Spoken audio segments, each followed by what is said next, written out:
Flamme jumelle, le masculin sacré en nous. Hello, hello, chère féminine, le masculin sacré en nous.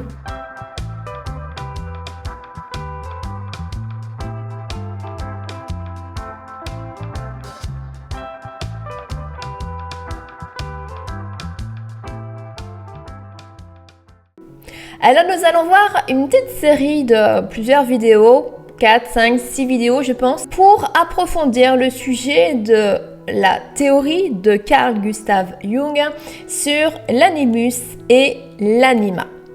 Alors ce sont des sujets particulièrement intéressants lorsqu'on est sur un parcours de flamme jumelle. Je dirais que c'est un sujet essentiel pour être guidé vers son alignement et avoir une sorte de fil rouge, je dirais, pour aller explorer deux énergies qui sont absolument incontournables et qui doivent trouver un certain équilibre à l'intérieur de soi. Alors dans cette première vidéo, nous allons voir 8 points essentiels, particulièrement sur l'animus. Mais avant, si tu ne me connais pas, je suis Manuela, je suis thérapeute et guide quantique spécialisée en libération des émotions bloquées pour les femmes en parcours d'éveil et en lien de flamme jumelle, des femmes particulièrement ultra sensibles et qui portent cette ultra sensibilité comme un fardeau depuis toujours, alors que c'est le chemin, c'est la voie du cœur et c'est le retour à soi et à son authenticité. C'est ce que j'appelle retrouver sa boîte de Pandore et pouvoir développer tous ses potentiels. Alors pour t'y aider, j'ai créé un e-book gratuit sur les blocages émotionnels, un incontournable pour comprendre pourquoi tu portes des blocages émotionnels et comment les reconnaître. Et tu trouveras le lien juste en dessous dans la description de cet audio. Tout de suite, intéressons-nous à l'animus. Le point numéro 1, ce sont les définitions et l'origine de la théorie de Carl Gustav Jung. L'animus, c'est l'archétype du masculin intérieur chez la femme, selon la théorie de Jung. Donc, en fait, c'est un idéal masculin qui représente des caractéristiques, des qualités du masculin, on va dire universelles, comme le discernement, la force, la logique, l'autorité, mais aussi une sagesse qui est particulièrement spirituelle et qui est particulièrement attractive pour la féminine. Cet animus, il est issu, selon la théorie de Carl Gustav Jung, de l'inconscient collectif. Et donc cet inconscient collectif est nourri par les figures masculines rencontrées dans la vie, comme le père, les partenaires, les enseignants, les figures masculines. À mon sens, dans le parcours de flamme jumelle, l'animus, il est représenté par la part manquante en soi, un peu le syndrome du jumeau perdu. Il est représenté par le masculin sacré que représente le jumeau. Le point numéro 2, ce sont les polarités intérieures et l'équilibre de ces énergies.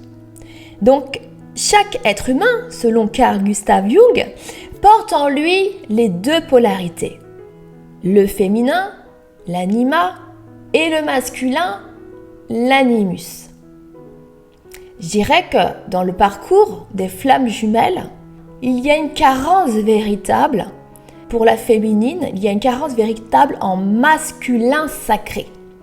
Et la féminine, elle va courir après, entre guillemets, cette image du masculin sacré qu'elle connaît depuis ses origines, mais qu'elle ne retrouve pas depuis sa naissance dans ces figures d'autorité masculines qui l'ont entouré. Donc c'est une quête de la féminine de retrouver ce masculin sacré. Donc l'animus, il n'est pas un homme intérieur, mais il est bien une énergie sacrée qui soutient l'action, qui soutient la structure, qui soutient la souveraineté. Et c'est en effet cette énergie-là qui est souvent très carencée chez la féminine.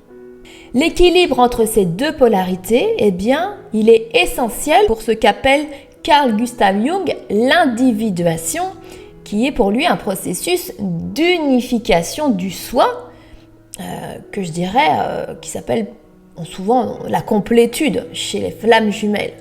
La complétude, c'est savoir qu'en fait, on porte cette complétude à l'intérieur de soi qui est notre propre équilibre entre notre masculin et notre féminin sacré.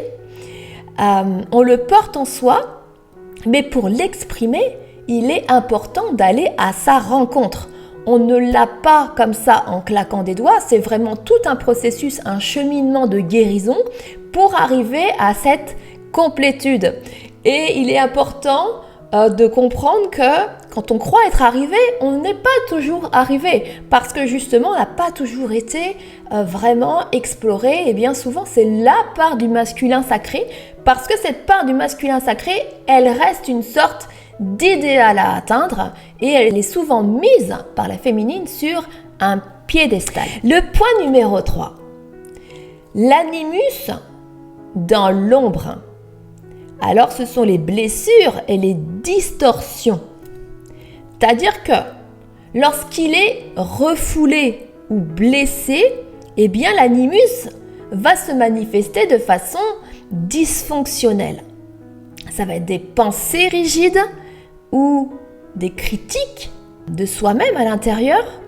Ça va être une tendance à la dépendance affective, souvent accrue chez la féminine, ou justement, comme je disais tout à l'heure, le fait d'idéaliser le masculin à l'extérieur de soi.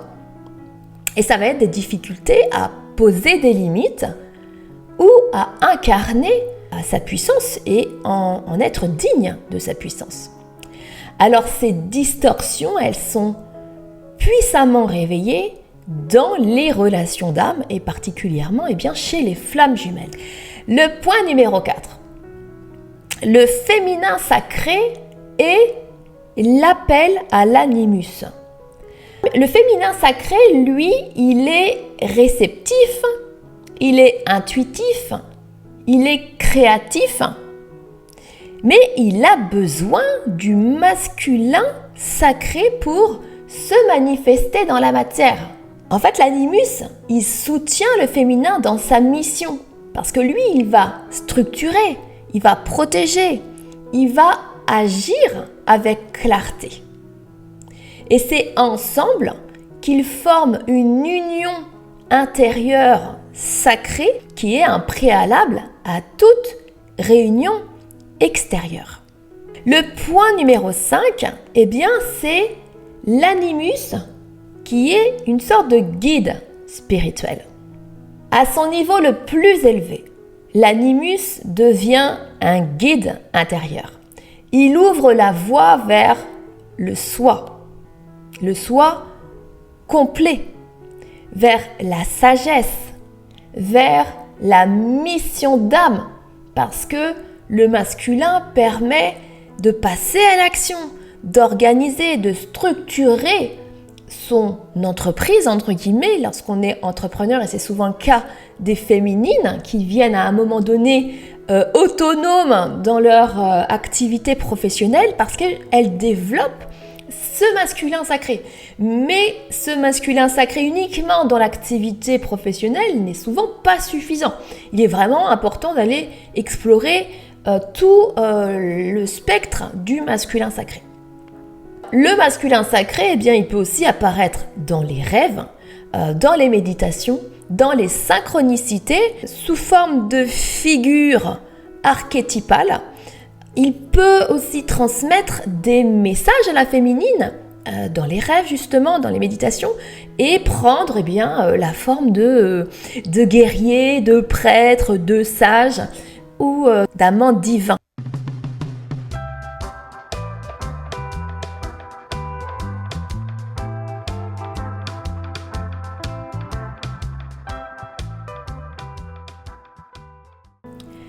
De la projection à l'intégration.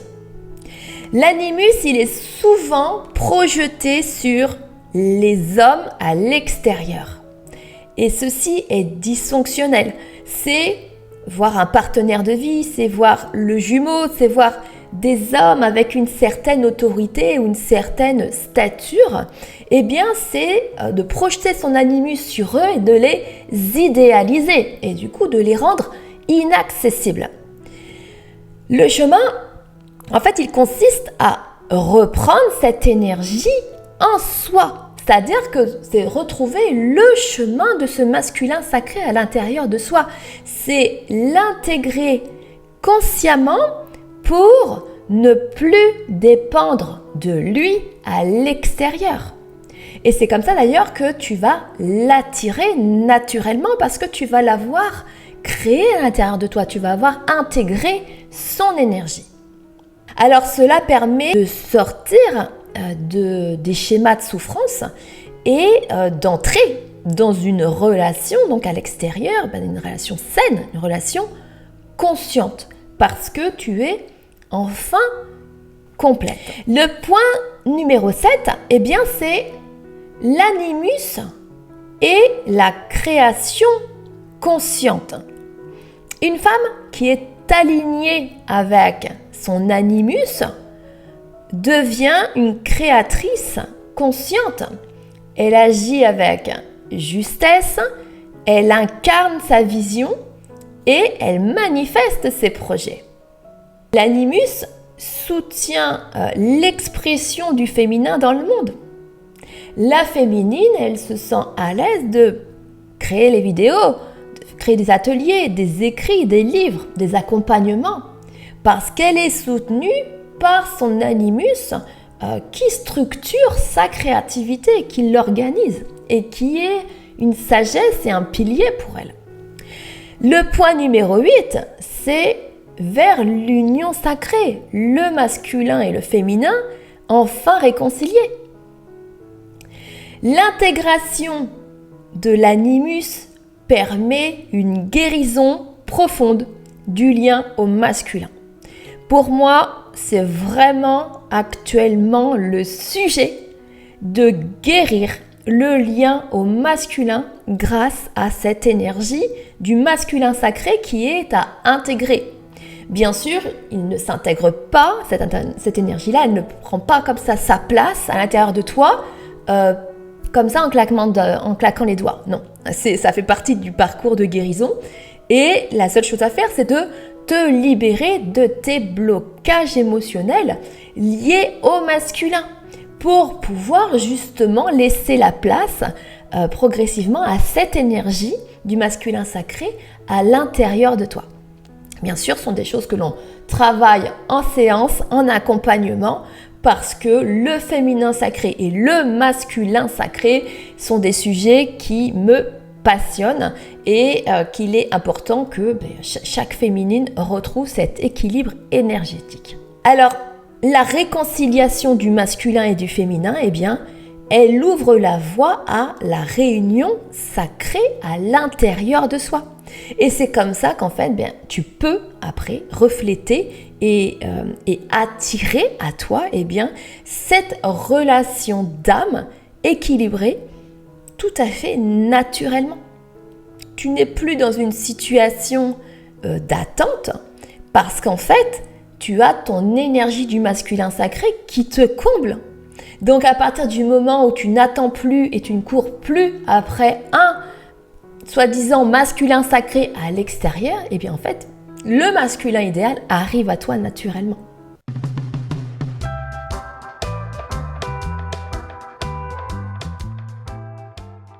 Donc c'est une étape clé du parcours spirituel qui est donc une guérison émotionnelle pour en fait éveiller ton cœur. Parce qu'en fait, c'est bien dans le chemin du cœur que les blocages sont situés et que tu ne vas pas rencontrer. Tu voyages autour, mais c'est vraiment dans le cœur qu'il est important d'aller explorer ce chemin-là. Alors pour conclure, eh bien, je dirais que cette théorie de Carl Gustav Jung, eh bien, elle est incontournable lorsqu'on est en parcours de flamme jumelle. Elle est incontournable pour toute femme qui est éveillée. D'ailleurs, toute femme éveillée qui se réunit à l'intérieur d'elle dans ces énergies du masculin et du féminin sacré attire à elle naturellement un masculin aligné. Je ne dis pas que c'est pour la vie parce que il faut après maintenir et avoir aussi des valeurs et des qualités qui font que on sait se remettre en question, on sait s'aligner, on sait écouter, énormément de choses aussi qui rentrent en ligne de compte. Mais en tout cas, l'idée c'est pouvoir attirer le masculin qui nous correspond. Le garder, il faut bien faire attention à bien maintenir toujours ces énergies. Donc c'est pour ça qu'il faut se familiariser avec ces énergies-là guéries.